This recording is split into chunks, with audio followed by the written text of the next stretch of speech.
कराची में Pakistan Rangers Sindh inter sector hockey championship की इख्तितामी तकरीब का इनेकाद KHA स्टेडियम गुलशन इकबाल कराची में हुआ, जिसके मेहमान खुसूसी DG Ranger Sindh major general Mohammad Saeed थे। तर्जुमान पाकिस्तान रेंजर्स सिंध के मुताबिक फाइनल मैच सच्चल रेंजर्स और कासिम रेंजर्स की टीमों के माबैन खेला गया, जिसमें सच्चल रेंजर्स की टीम ने कामयाबी हासिल की। मेहमान खुसूसी DG Rangers Sindh major general Mohammad Saeed ने मैच के अख्तिताम पर खिलाड़ियों में मेडल्स और ट्रॉफियां तकसीम की और कैश इनामात भी दिए। Lotus Lake Towers, a groundbreaking endeavor by Lotus Properties.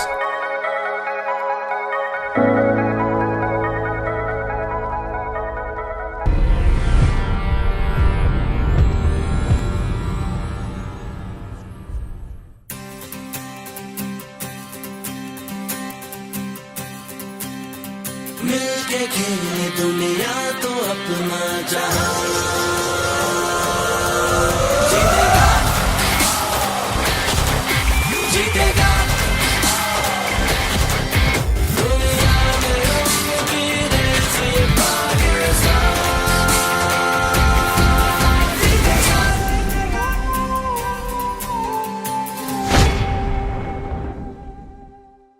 यह है खबर का जहां और आप देख रहे हैं TNN TV।